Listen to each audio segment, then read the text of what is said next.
मैं doctor Mahendra Singh Chaudhary, associate professor, government arts college Sikar.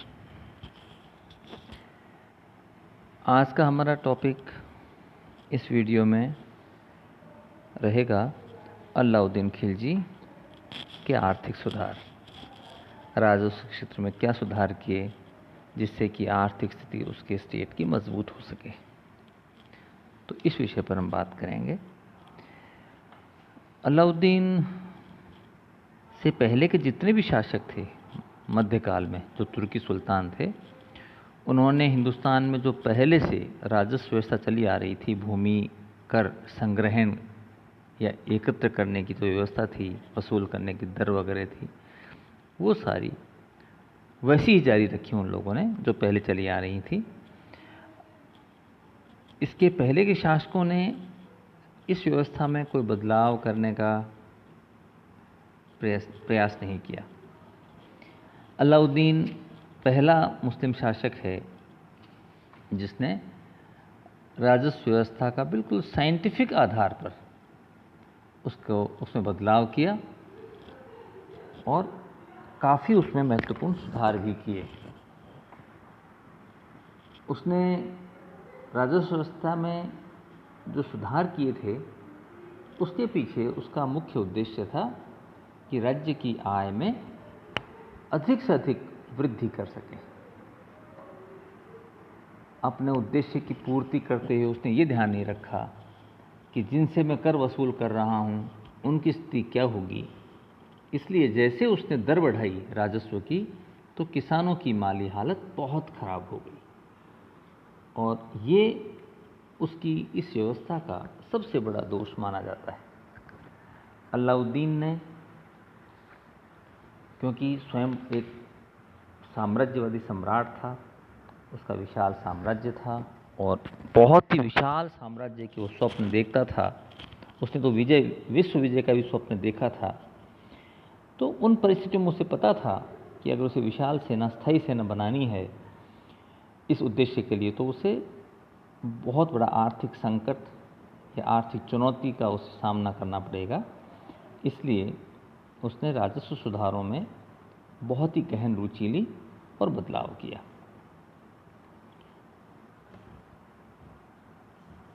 उसने सारी भूमि जो पहले अनुदानों में दी, अलाउद्दीन ने इससे अपने से पहले जो भूमि अनुदानों में दी गई थी, जागीरदारों को दी गई थी, एकता व्यवस्था के तहत दी गई थी, उस सारी ज़मीन को वापस लेने का निश्चय किया। अब इससे जो सारी भूमि थी, जो जागीर भूमि में कन्वर्ट हो गई थी, वो सारी वापस अब खालसा भूमि में, खालसा का मतलब सरकारी भूमि में, वो शामिल हो गई।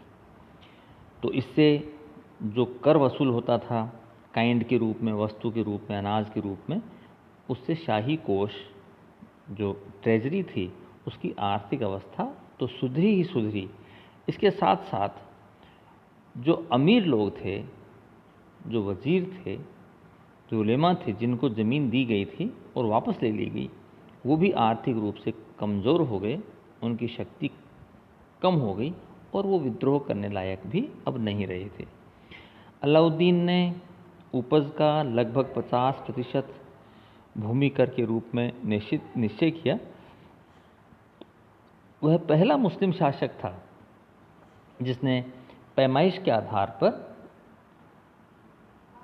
भू राजस्व निर्धारित किया। ये निर्धारण करने के लिए उसने जो कृषि करने के लायक भूमि थी उसकी नाप करवाई और उस नाप के आधार पर राजस्व या भू राजस्व का जो कर था वो तय किया। और इस कार्य में उसके राजस्व मंत्री थे शरफ कायनी। उन्होंने इस कार्य को कई सालों तक मेहनत करके अंजाम तक पहुंचाया। तो भू राजस्व व्यवस्था को बिल्कुल वैज्ञानिक आधार से व्यवस्थित करने का अलाउद्दीन का ये बहुत ही सराहनीय प्रयास था। अर्थात वास्तविक माप के आधार पर राजस्व निश्चित किया गया। राजस्व नकद और अनाज, कैश एंड काइंड, भले ही नकद जमा कराएं चाहे अनाज के रूप में जमा कराएं, दोनों ही रूप में भू राजस्व का संग्रहण होता था। सुल्तान के इन सुधारों का जो सीधा असर पड़ा वो राजस्व के जो उस समय अधिकारी थे, जो भूमि से संग्रहित किए जाने वाले कर से संबंधित थे, उनको राजस्व अधिकारी कहते हैं। जैसे उस समय जो मुख्य पद थे वो थे खुद, मुकद्दम और चौधरी।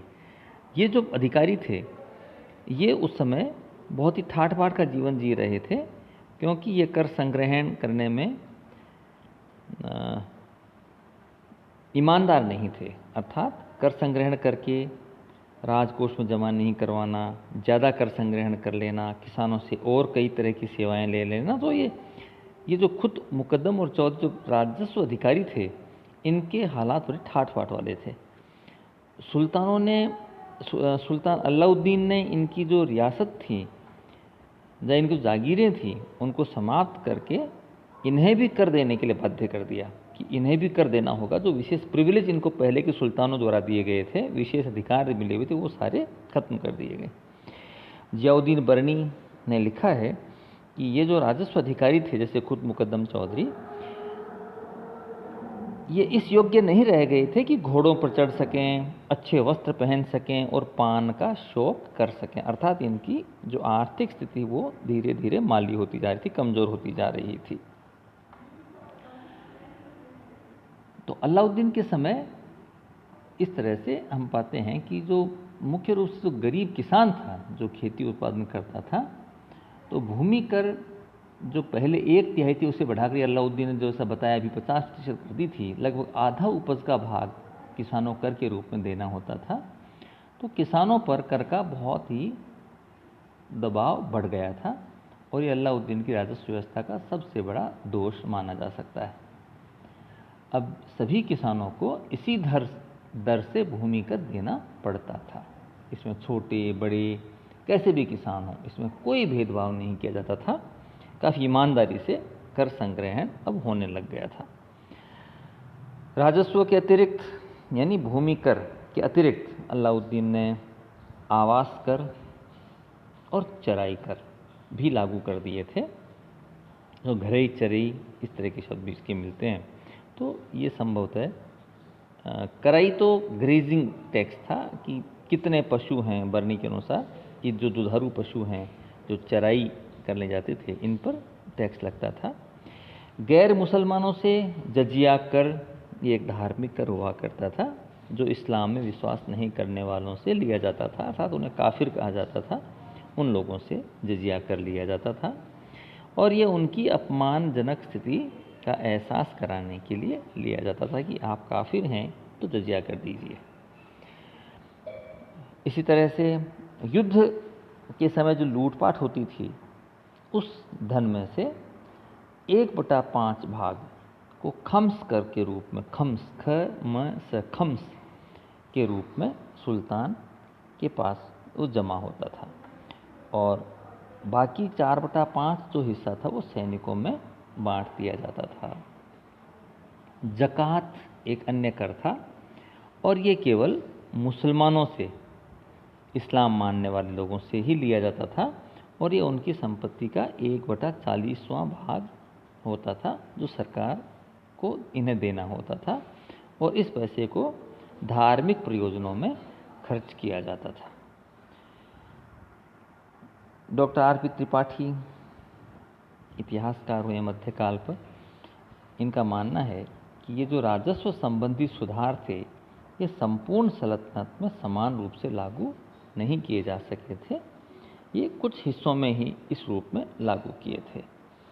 राजस्व और लगान संबंधी नियमों को कारगर ढंग से लागू करने के लिए एक नया विभाग अलाउद्दीन के समय स्थापित किया गया था और इसे दीवाने मुस्तखराज के नाम से पहचानते हैं। तो दीवाने मुस्तखराज एक तरह से रेवेन्यू कलेक्शन से संबंधित एक नया विभाग था जो अलाउद्दीन के समय स्थापित किया गया था। डॉक्टर ताराचंद इस जो नीति थी राजस्व सुधार की, कर में वृद्धि करने की, इनको आत्मघातक मानते थे क्योंकि किसान वगैरह भी काफ़ी शोषित और दुखी हो गए थे, आर्थिक उनकी हालत माली हो गई थी, कमज़ोर होते जा रहे थे। दूसरी तरफ इसके अमीर वर्ग भी बहुत इन सब सुधारों से संतुष्ट नहीं थे, खुश नहीं थे। परंतु इसमें कोई संदेह नहीं कि अलाउद्दीन का जो उद्देश्य था इन राजस्व सुधारों का, वो था कि अपने राजकीय कोष में जो आमदनी है उसमें वृद्धि की जाए। तो राजकीय कोष में आमदनी में वृद्धि करने में निश्चित रूप से जो उसका परम उद्देश्य था, अपनी योजनाओं को पूरा करने के लिए, क्योंकि सैनिक अभियान उसे करने थे, सेना उसे संगठित करनी थी, इस हेतु उसे बहुत सारा धन चाहिए था। राजकोष में का धन चाहता था, धन का संग्रह चाहता था। तो इन उद्देश्यों में निश्चित रूप से अलाउद्दीन सफल रहा। तो उसके राजस्व सुधारों में हम उसके राजस्व के सुधारों में बात करते हैं कि किस तरह से उसने कर की दर बढ़ाई, भूमि की पैमाइश करवाई, जो राजस्व अधिकारी थे उनके विशेष अधिकार जो उन्हें प्राप्त थे उसमें उन्होंने कमी कर दी, घरई और चराई कर वगैरह उसने लगाए, और भी कई तरह के कर जिनसे कि कर में वृद्धि हो सके, राज्य की आय बढ़ सके, ऐसे सुधार उसने राजस्व के क्षेत्र में किए। और इन सुधारों के बल पर वो अपने राजकोष को भर सका, जिससे कि एक विशाल सेना, स्थायी सेना का गठन कर सका, और जिसके सहयोग से वो उत्तरी भारत और दक्षिण भारत, सुदूर दक्षिण तक भी वो जा सका। पांड्य राज्य तक उसने अधिकार जमा लिया था। तो ये उसकी उपलब्धियां हैं जो राजस्व सुधार के आधार पर वो कर पाया था। इससे अगली वीडियो में हम अलाउद्दीन के बाजार नियंत्रण के बारे में बात करेंगे। और बाजार नियंत्रण, जिसे कीमत नियंत्रण भी कहते हैं, मार्केट कंट्रोल भी कहते हैं, ये अचरज भरा उपलब्धि थी उस समय की जो अलाउद्दीन ने की थी, कि कीमतों को नियंत्रित कर दिया था। तो ये हम अगले वीडियो में बात करेंगे। Thank you.